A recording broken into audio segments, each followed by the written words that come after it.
Hello and welcome back to all of you on my YouTube channel Meetha networks. I hope you all are doing well. दोस्तों, उम्मीद करता हूँ कि आप सब लोग बहुत अच्छे से होंगे।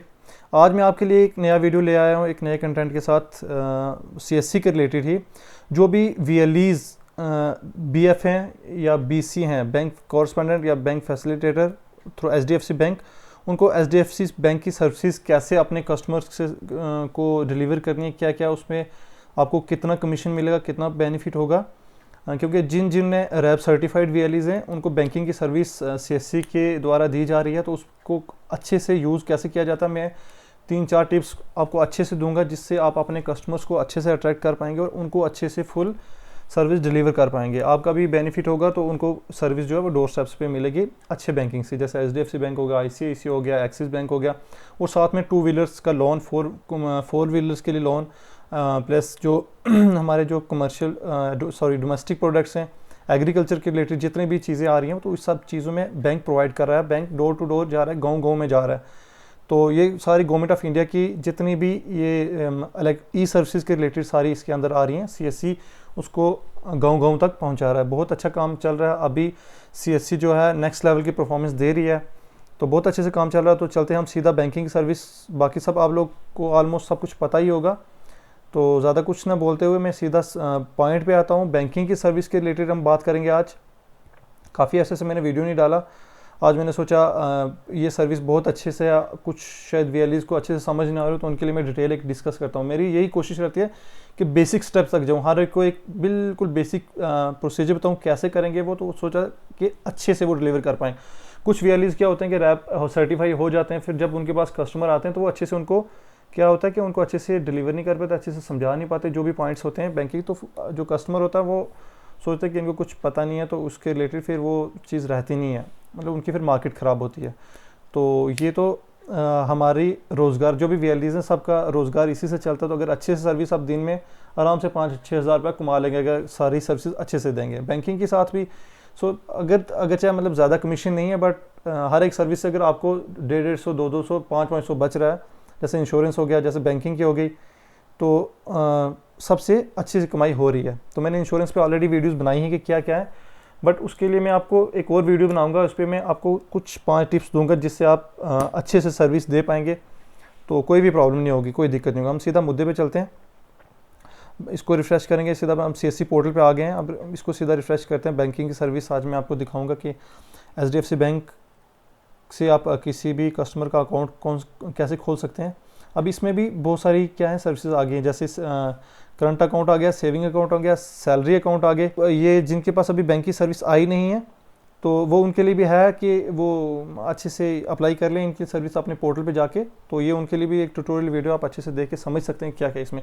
सीधा हमने उधर से बैंक के ऑप्शन सेलेक्ट किया और उस पे से हमने जाके HDFC का ही किया, क्योंकि मेरे पास सभी मैं जो सर्विस दे रहा हूँ सिर्फ HDFC और एक्सिस की दे रहा हूँ, ठीक है।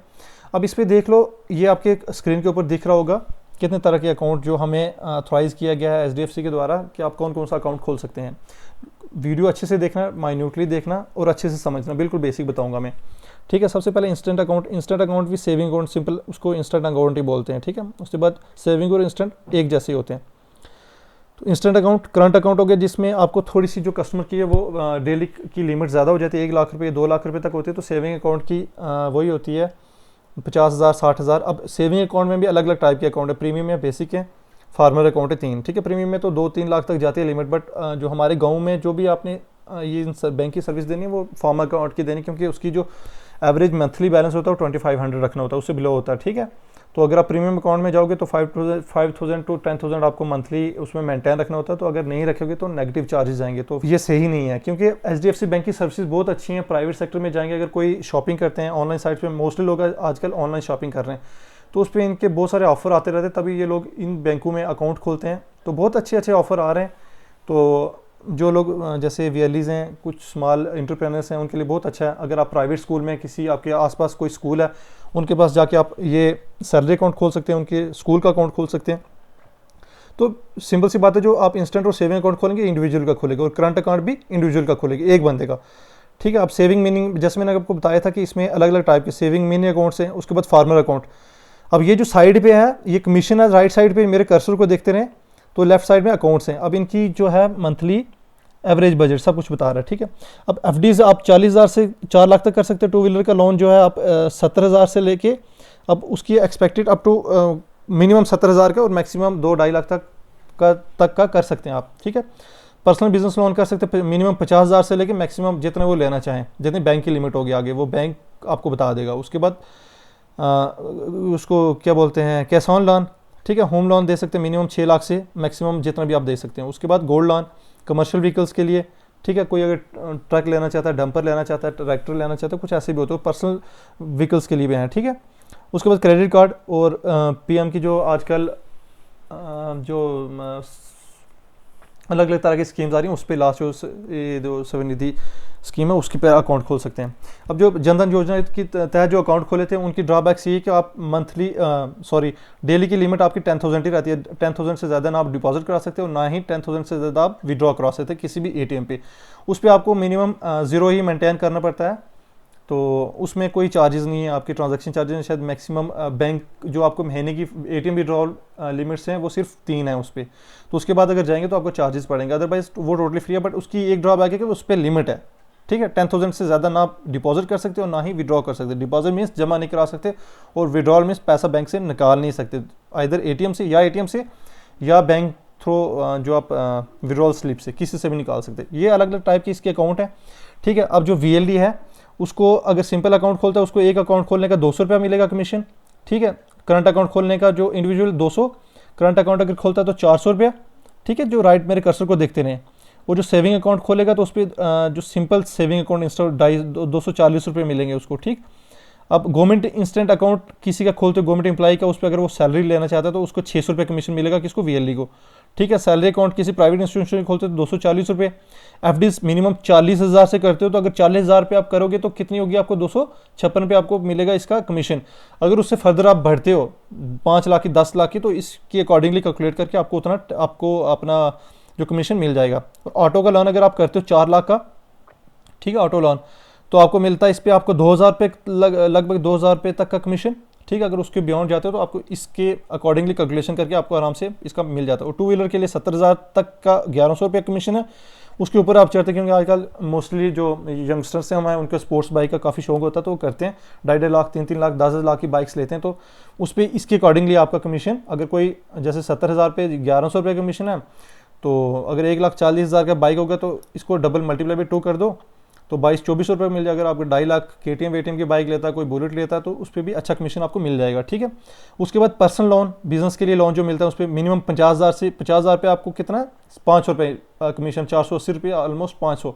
तो अगर आप उससे ऊपर पर्सनल किसी को 2-2.5 लाख रुपये का लोन दे तो इसको मल्टीप्लाई करके कैलकुलेट कर लो आपको कितना बेनिफिट है, ठीक है। CD लोन उसके बाद कैश ऑन लोन 1 लाख रुपये, उस पर 1200 रुपये आपका कमीशन है वीएलडी का, ठीक है।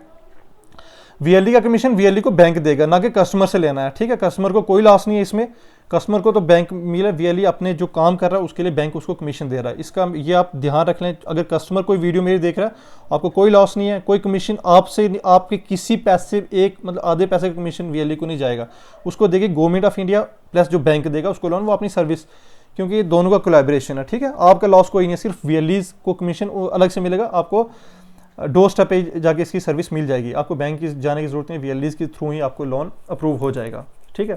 क्योंकि ये जो HDFC बैंक की जो सीरीज़ में ही ब्रांचेज होती हैं तो अदरवाइज गांव में नहीं होती, तो जो बेसिक फॉर्मेलिटीज़ हैं आपको गांव में ही हो जाएंगी जहाँ पे आपका CSC केंद्र है, CSC सेंटर है। तो जो बाकी वाली फॉर्मेलिटीज़ बैंक का बंदा लोन वाला या आपके घर से आके आपकी फॉर्मेलिटीज़ ले लेगा और आपको लोन मिल जाएगा, तो आपको डोर स्टेप पे सर्विस मिल रही है, आपको कोई नुकसान नहीं है, ठीक है। वीएलडीज का अपना काम करने का कमीशन है, तो जो मैं साइड पर डिस्कस कर रहा हूँ, ठीक। उसके बाद ऐसे ही सीरीज़ में ट्रैक्टर लोन के लिए आपको 3200 रुपये का कमीशन है, अगर मिनिमम 4 लाख रुपये का आप इंश्योरेंस, क्योंकि गांव में ट्रैक्टर बहुत ज़्यादा चलते हैं, लोग खेती के लिए लेते हैं, अगर 4 लाख रुपये तक का ट्रैक्टर है तो उस पर आपको कितना मिलेगा 3200 रुपये कमीशन। बट मेरे को लगता नहीं कि आजकल 4 लाख रुपये का छोटे ट्रैक्टर मिलते होंगे, बड़े जो ट्रैक्टर हैं वो 6-7 लाख रुपये तक मिलते होंगे, तो आपको 32 नहीं 5,000 रुपये तक का कमीशन मिल जाएगा वीएलडीज को बैंक के जरिए, ठीक है। कस्टमर का कुछ नहीं है इसमें, कस्टमर को अपने फ्री ऑफ कॉस्ट में देनी है सर्विस, तो उनसे कोई चार्जेस नहीं लेना, आपको बैंक कमीशन देगा उधर से, ठीक। उसके बाद जो आता है क्रेडिट कार्ड, या फिर ये जो प्राइम मिनिस्टर की जन धन योजना स्वनिधि की स्कीम्स हैं, इस पर आपको 1200 रुपये कमीशन मिलेगा, मोस्टली होती नहीं। हम सीधा चलते हैं आगे, मैं आपको इसका डेमो बताऊंगा। काफ़ी वीडियो लंबा हो रहा है, लेकिन मैं वीडियो डिटेल में बता रहा हूँ सो दैट कि आपके सारे डाउट्स क्लियर हों। वीडियो लंबा होने का कोई नहीं है, आधे घंटे की भी हो जाएगी। तो आप लोग अगर ये अच्छे से सीख जाएंगे वन टाइम, तो आप इसके फिर आपको बाद किसी चीज़ की जरूरत ही नहीं पड़ेगी। अब इसमें लोन प्रोडक्ट्स इधर आते हैं, EMI कैलकुलेशन इधर है, क्रेडिट कार्ड्स का अलग से ऑप्शन है टॉप पे दिख रहे हैं, जिसका हो जाएगा, ठीक है, उसको सब मिलेगा। उसके ऊपर अच्छा, उसके बाद ये है कि डिपॉजिट, फिक्स डिपॉजिट का ये ऑप्शन है, ठीक। रिपोर्ट्स आप अपनी इधर से चेक कर सकते हैं, आपने कितना VLE कमीशन ये वो। उसके बाद ट्रेनिंग्स आप इधर से देख सकते हो, मतलब इतनी बेसिक ट्रेनिंग दिखाते हैं। अगर आप अच्छे पढ़े लिखे हैं तो आप इधर से, अदरवाइज मेरी वीडियो देखने के बाद आपको बिल्कुल किसी ट्रेनिंग की ज़रूरत नहीं है, ठीक है। आप ध्यान से देखें। अब इसमें देखें, जैसे हमने HDFC पे इसका कर्सर ड्रॉप डाउन मेन्यू उस साइड से खुला है, उसमें आप तो देख सकते हो ऊपर सबसे पहले individual saving salary plus farmer 3 account है। अगर कोई आपके पास इंडिविजुअल अकाउंट खोलने के लिए आता है, सिंपल सेविंग बोलता है मुझे HDFC का ATM चाहिए जी, मुझे HDFC का अकाउंट खोलना है, तो उसके लिए आपने सिंपल सेविंग अकाउंट खोलना है। और जिसको जो ज़्यादा मेंटेन नहीं कर सकता 5000 तक का, उसका जो इसी में आगे ऑप्शन आएगा फार्मर अकाउंट, ठीक है, वो खोलना है, वो ऑप्शन सेलेक्ट करना है। अगर आप बाकी कोई अकाउंट करेंगे उसमें 5000 मिनिमम मेंटेन करना ही पड़ेगा, अदरवाइज 2500 फार्मर अकाउंट में। ये चीज़ दिमाग में रखना, फार्मर अकाउंट ही सिलेक्ट करना, उसमें आपको 2500 ही मेंटेन करना पड़ेगा मंथली या क्वार्टरली, क्योंकि उसमें जो है वो कंसेशन है बैंक की तरफ से। उसके बाद जो इसकी जो लिमिट होती है कम होती है, अगर फार्मर अकाउंट खोलेंगे आपको 1 लाख रुपए की, 1.5 लाख रुपए की। उसके बाद इंडिविजुअल करंट अकाउंट, अगर किसी का स्मॉल बिजनेस है, किसी की शॉप है, उस पर आपने देखा होगा बाहर जो बारकोड लगे होते हैं किसी की शॉप पे, अगर वो चाहता है कि मेरे पास वो हो, उसके लिए आपने उसका करंट अकाउंट खोलना है, मर्चेंट अकाउंट इसको बोलते हैं, ठीक है।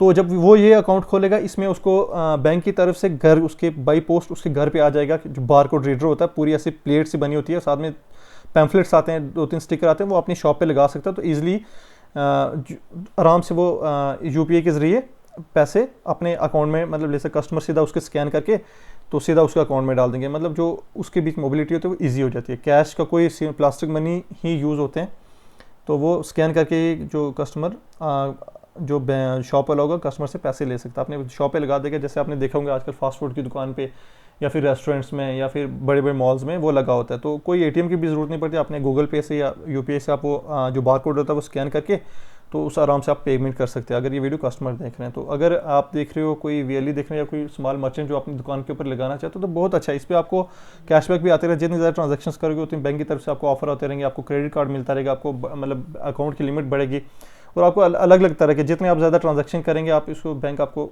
देता रहता है, बहुत सारे बेनिफिट देता रहता है। उसके बाद नॉन इंडिविजुअल करंट अकाउंट, ठीक है, ये उसी की सब कैटेगरी है।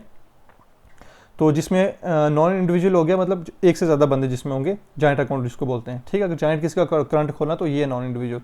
उसके बाद है गवर्नमेंट इंस्टीट्यूशन अकाउंट, कोई भी अगर पास अगर आपका कोई गवर्नमेंट इंस्टीट्यूट है या फिर कोई स्कूल प्राइवेट इंस्टीट्यूट है, ठीक है, उसका अकाउंट खोलना तो वो खोल सकते हैं। फिर उनको आपने जाके ये बोलना कि आप अपने जितने भी टीचर्स हैं प्राइवेट स्कूल्स में, जितने भी आगे आपके काम कर रहे हैं, उनका अकाउंट खोलो, तो आप एक मास्टर अकाउंट आपको मिलेगा, उससे आप सभी अकाउंट के साथ अपने एक ऐप के जरिए अपने सारे टीचर्स की सैलरी डाल सकते हो अपने ऑफिस में बैठ के, तो उनके लिए कन्वीनियंट है, बहुत अच्छा ऑप्शन है। उसके बाद salary opening account in bank bulk में, अगर आप किसी बल्क में बोलते हैं बहुत ज़्यादा, अगर बल्क में कोई अकाउंट खोलते हैं सैलरी, तो उसकी आपको अलग से कमीशन मिलेगा। उसके बाद अगर कोई, आजकल तो ये डीमैट अकाउंट का बहुत ट्रेंड चल रहा है भाई, बहुत सारे लोग मार्केट में पैसा इन्वेस्ट कर रहे हैं। पहले तो ये सिटीज़ तक की होता था, बॉन्ड होता था कि जो सिटीज़ के लोग पढ़े लिखे होते थे वही मार्केट में पैसा इन्वेस्ट करते थे। आजकल आपने रैंडमली सुनेगा जो गांव में पीछे बैठे ना, वो भी अपने 2-2, 3-3 लाख रुपये लेके मार्केट में बैठे हुए हैं। डीमैट अकाउंट कहीं ना कहीं खोलेंगे, प्रॉपर गाइडलाइन नहीं मिलती, बट HDFC से अगर आप अकाउंट खोलेंगे डीमैट अकाउंट, आपको कंपनी की तरफ से हमेशा आपको असिस्टेंस मिलती रहेगी। आप कहीं भी HDFC के टोल फ्री नंबर पर कॉल कर सकते हैं, आपको कहीं भी प्रॉब्लम होगी तो आपको इससे अच्छा डीमैट अकाउंट शायद ही कोई मिले, बहुत अच्छा काम करते हैं। तो बहुत अच्छे से लोग इस पर इन्वेस्ट कर रहे हैं, आपको फ्री ऑफ कॉस्ट में ये सारा वो चीज़ प्रोवाइड हो जाती है अगर आप इसका डीमैट अकाउंट खोलते हैं। और जो भी VLEs हैं वो कस्टमर का डीमैट अकाउंट खोल सकते हैं इधर से, अगर उनको खुद नहीं आता, और उनको आप अच्छे से समझा सकते हैं। पहले खुद सीखें, फिर उनको समझाएंगे पैसा मार्केट में कैसे इन्वेस्ट करते हो, ट्रेडिंग कैसे की जाती है, ठीक है। ये इसके 4 ऑप्शन है। अब ये सबसे पहले हम इंडिविजुअल का ही देखते हैं करके, मैं आपको एक डमी वीडियो बना के बताता हूँ कहाँ तक, उसके बाद आप इजीली खोल पाएंगे। देखो ये स्क्रीन पे, इस पे जो अब मेट्रो अर्बन, सेमी अर्बन और रूरल लोकेशंस, मेट्रो अर्बन समझ सकते हो, मेट्रो सिटीज़ होती हैं, जैसे दिल्ली हो गया, मुंबई हो गया, चंडीगढ़ हो गया, ऐसे ऐसे जो सिटीज़ होती हैं मेट्रो अर्बन, उनको बोलते हैं। उनमें जो मिनिमम आपको मेंटेन करना होता है 10,000 मिनिमम अमाउंट आपको जो अकाउंट में है वो मेंटेन करना ही होता है, उससे नीचे नहीं आ सकती। उसे फिर इस पे जो आपको मिलता है 2-2.5 लाख रुपए का लिमिट वाला अकाउंट मिलता है, ठीक है। उस पर अगर कोई ट्रैवल करता है, इंटरनेशनल ट्रैवल करता है, डोमेस्टिक ट्रैवल करता है, उसमें बहुत सारे ऑफर्स होते हैं। अगर किसी के पास गाड़ी है, पेट्रोल डलवाता है, उस पर कैशबैक आता है। रेस्टोरेंट में जाते हो, उधर मॉल्स में जाते हो, शॉपिंग करते हो, उस पर कैशबैक, बहुत सारे ऑफर्स होते हैं, ठीक है। उस पर 50-50 का भी ऑफ मिल जाता है। तो अगर बैंक से आपको 10,000 मिनिमम मेंटेन करना, तो उसको बैंक आपको उसको डबल बेनिफिट दे रहा है। ये हो गया मेट्रो अर्बन के लिए, जो लोग अच्छा खासा कमाते हैं, जिनकी अच्छी खासी जॉब है, 2-3 लाख रुपए मंथ का कमाते हैं, उनके लिए बहुत अच्छा है। उसके बाद आगे सेमी अर्बन, जैसे मेट्रो अर्बन सिटीज़ से सेमी अर्बन सिटीज़ आते हैं। फॉर एग्जांपल जैसे कोई पुंछ हो गया, राजौरी हो गया, या फिर किसी हिमाचल की कोई ले लेते हैं सेमी अर्बन एरिया, ठीक है। बिहार का ले लेते हैं सेमी अर्बन एरिया, या फिर जो सिटी से अलग है, जो डिस्ट्रिक्ट में होता है जाके, या तहसील लेवल पे जो भी इनकी ब्रांचेस खुलते हैं, उनको सेमी अर्बन एरिया बोलते हैं, ठीक है। उस पर आपको मिनिमम 5,000 मेंटेन करना होता है। फिर जो रूरल लोकेशंस होती हैं, बैंक चाहे सिटी में, अगर रूरल लोकेशंस का कोई लोकेशन रूरल है, तो अगर आपका क्या है, आपका एड्रेस रूरल है, तो आपको आराम से 2500 वाला अकाउंट मिल जाएगा, ठीक है। इसमें देख लो, अगर जो 10th वाला 7500 टू 10,000 मेंटेन रखता है, तो उसको चार्जेस कितने 150 रुपये पड़ेंगे। अगर वो 10,000 ही मेंटेन रखता है, ठीक है, उस पर नील चार्जेस हैं। इसी तरह जो 5,000 क्या है, अगर वो मेंटेन रखता है कोई चार्जेस नहीं, 5,000 से कम करता है 300 चार्जेस हैं। तो 2500 वाला अगर वो मेंटेन नहीं रख पाता, तो उसको कितने पड़ेंगे। अगर अर्बन में है तो 600 रुपये चार्जेस पड़ेंगे, अगर रूरल में सेमी अर्बन में है तो 350, तो रूरल में है तो कोई नील चार्जेस हैं, ठीक है। तो अगर 2500 पे, अगर 2500 से नीचे आता है तो 270 रुपये चार्जेस पड़ेंगे। अगर 1000 से भी नीचे आ जाए तो 450 450 चार्जेस पड़ेंगे एक दिन के ही, ठीक है। तो ये चीज़ आपको ध्यान रखनी है। अगर HDFC से आपको अकाउंट खोलना, आपको अच्छी सर्विस चाहिए, आपको ऑनलाइन शॉपिंग करनी है, आपको फ़ोन खरीदना, उस पर भी फ्लिपकार्ट और अमेज़ोन, अच्छा उसके बाद मिंत्रा वगैरह पे काफ़ी ऑफर चलते रहते हैं। अगर आपको ये सारी चीज़ें करनी है, तो आपको ये चीज़ मिनिमम मेंटेन करना ही पड़ेगा। तो इसके लिए आपको चाहिए Aadhaar card, passport, driving licence, voter ID as a identity proof, address proof में भी आधार कार्ड चाहिए। किसी के पास आधार कार्ड है तो उससे हो जाएगा। इसकी जो होती है, एक चीज़ में आपको ध्यान, इसकी जो KYC होती है वो भी ऑनलाइन हो जाती है। सबसे पहले आपको कस्टमर का इधर नाम फिलअप करना है, ठीक है, कस्टमर नंबर फिलअप करना है। फिर आपको क्या करना है कि कस्टमर डेट ऑफ बर्थ, ठीक है, फिर कस्टमर पैन नंबर, ये जब करोगे आप फिलअप कर दोगे, तो ये सारी चीज़ें इसके बाद आपको की विंडो खोलेगी। उसके बाद आपने क्या करना है कि कस्टमर का जो आधार कार्ड पे डिटेल है वो सारी फैच करनी है, ठीक। जब एंड पे होगा क्या कि ये जब सारी आप फिलअप कर लेंगे, जब फिर आपको वो बोलेगा कि आपको क्या करना है। आपके जो कस्टमर है, कस्टमर के फ़ोन पे एक मैसेज आएगा, ठीक, कंप्लीट करके, कि आपको KYC विदिन 12 दिन तक की वैलिडिटी होती है। आप KYC कभी भी कर सकते हो अपने फ़ोन पे ही, जो कस्टमर का फ़ोन है उस पर फ्रंट कैमरा खोल के। लेकिन वीयरली से ये रिक्वेस्ट मैं करता हूँ, जो आप डिटेल्स इधर भरोगे कस्टमर से पूछ के भरनी है, कितनी इनकम है उनकी, क्या क्या काम करते हैं, प्रोफेशन क्या है, ये वो सब कुछ ठीक भरना है। फिर उनको बताना आपने क्या क्या भरा है, ठीक है। क्योंकि जब वो KYC करेंगे ऑनलाइन, तो उस टाइम क्या होता है कि वो जो HDFC बैंक की तरफ से रिप्रेजेंटेटिव आता है, वो बोलता है कि बिल्कुल कस्टमर जो है वो फ़ोन के कैमरा बिल्कुल साफ़ करके सिर्फ फ़ोन में ही देखेगा, इधर उधर किसी की सहायता लेके, किसी की हेल्प लेके वो कोई आंसर नहीं दे सकता, ठीक। अगर कोई पीछे से उसकी हेल्प करेगा तो वो KYC उधर से कैंसिल कर देते हैं, फिर सीधा आपको बैंक में ब्रांच में विजिट करना होता है, ठीक है। तो इसीलिए मैं बता रहा हूँ कि जो आप वीएलई जो डिटेल भरेंगे कस्टमर को देंगे, कस्टमर को सबसे पहले समझाएंगे, कस्टमर उसको अच्छे से पढ़ ले, फिर आइसोलेटेड जगह पे, मतलब जहाँ पे कोई ना हो, साइड पे जाके फ़ोन पे वो अपनी KYC करवा सकता है। तो उसी टाइम उसको KYC हो जाएगी, तो मिनिमम उसको अकाउंट नंबर जो होती है, कस्टमर ID, उसको उसी टाइम मिल जाएगी अकाउंट नंबर, प्लस उसका जो विद इन 7 डेज़ के अंदर बाई पोस्ट उसके घर पे जो HDFC की तरफ से ATM प्लस उसकी जो भी पासबुक, चेकबुक सारी उसके पोस्टल एड्रेस पे पहुंच जाएगी, उसको बैंक जाने की भी ज़रूरत नहीं पड़ेगी। लेकिन ये चीज़ ध्यान रखना कि बिल्कुल आइसोलेटेड जगह पे आप नहीं जाके KYC करोगे। अगर कोई पीछे से उनको आवाज़ आएगी बोलने की, तो वो उसी टाइम आपकी वो KYC उधर से कैंसिल कर देंगे। फिर आपको जाके ब्रांच में जाके, जिस ब्रांच में आपका अकाउंट खोला होगा, वहाँ जाके आपको क्या करना पड़ेगा, KYC वहाँ जाके करनी पड़ेगी, ठीक है। ये चीज़ें ध्यान रखना, बिल्कुल ईजी है। जो मैंने प्रोसीजर बताया, इस प्रोसीजर को फॉलो करके आप आराम से कस्टमर का इंडिविजुअल अकाउंट खोल सकते हैं। मेरे पास अभी कोई कस्टमर नहीं है, तो मैं उसका अकाउंट आपको खोल कर, बिल्कुल ईजी है। सिर्फ आगे इसके बाद आधार की डिटेल भर के, इसको प्रोसीड करके आधार की डिटेल भरनी है, फोटो अपलोड करना है, ठीक है। कस्टमर के फ़ोन पे मैसेज आएगा, वहाँ से आप जब KYC करोगे तो आराम से आपका सारी चीज़ें आ जाएंगी, ठीक है। अब अकाउंट ओपनिंग में उसके बाद HDFC भी है, इसके इंडिविजुअल करंट अकाउंट वगैरह सब कुछ है। तो ये सारे HDFC की रिपोर्ट्स हैं, ठीक है। उसके बाद अपनी रिपोर्ट चेक करते हो, ट्रेनिंग का चेक कर सकते हो, सब कुछ ये चेक इजीली कर सकते हो। लोन प्रोडक्ट इस साइड है, ध्यान रखिए, पूरा जो है ये डैशबोर्ड पे पूरे ऑप्शन मिल जाएंगे, पूरे कस्टमर फ्रेंडली या VLE फ्रेंडली। आप आराम से इधर से कोई भी सर्विस उठा के आप कस्टमर तक डिलीवर कर सकते हो और अपनी कमाई अच्छे से कर सकते हो और कस्टमर को उनके डोर स्टेप पे जाके आप सर्विस दे सकते हो। ठीक है, मेरे पास दूसरा एक्सिस भी हो चुका है, एक्सिस बैंक का वीडियो KYC। इस पर मैं अलग से वीडियो बनाऊंगा, ये वीडियो काफ़ी लंबी हो चुकी है। तो आई होप ये वीडियो आप सबको बहुत अच्छी लगी होगी, इसमें आप सबके बहुत डाउट क्लियर हो गए होंगे। वीडियो बहुत लंबी हो चुकी है, तो अगर इतनी लंबी वीडियो ना बनाओ तो शॉर्ट में करते रहो तो मतलब अच्छे से किसी का कॉन्सेप्ट क्लियर नहीं होता। तो जो मेरा मोटिव है कि इसकी नॉलेज हर एक VLE तक पहुँचे, हर एक कस्टमर तक पहुँचे, बिल्कुल माइन्यूटली मैंने डिटेल में डिस्कस किया।